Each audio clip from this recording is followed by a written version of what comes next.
Friends నమస్తే. నా పేరు కన్నా, నాది కాకినాడ. నేను ఈ మధ్యన బ్యాంకులో జరిగే కొన్ని మోసాలు తెలుసుకున్నాను. కరోనా టైంలో చచ్చిపోయిన చాలామంది బ్యాంక్ లాకర్లో నగలు అవి ఉండిపోయాయి.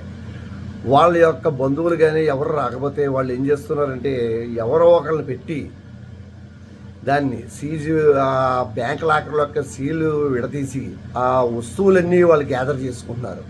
ఇది చాలా చోట్ల జరుగుతుంది. కానీ నా దృష్టికి వచ్చింది కాకినాడ, పిఠాపురం ఇలాగ కొన్ని చోట్ల వచ్చాయి నా దగ్గరికి.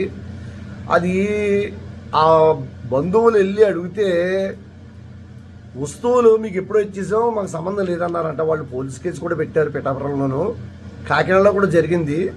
కానీ ఇది ఎంత పెద్ద స్కామ్ అంటే ఈ స్కామ్ని ఎవరు పట్టించుకోవట్లే.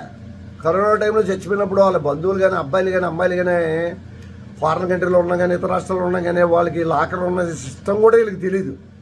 ఇది ఒక జర్నలిస్టులు మాత్రమే తెలుసుకుని దీని మీద ఇన్వెస్టిగేషన్ చేసి పూర్తిగా జనాలకు అవగాహన కల్పించి ఎవరి డబ్బు వాళ్ళకి, ఎవరి లాకర్లో ఉన్న వస్తువులు వాళ్ళకి ఇప్పించవలసిందిగా కోరుతున్నాను. దయించి జర్నలిస్టు సోదరులారా, మీరు తలుచుకుంటే జరగందంటూ ఏది ఉండదు. దయించి ఎవరి డబ్బు వాళ్ళకి, ఎవరి నగలు వాళ్ళకి ఇచ్చేవి చూడండి. ఈ బ్యాంక్ వాళ్ళు కొన్ని చోట్ల మోసాలు చేస్తున్నారు. ప్లీజ్. నమస్తే.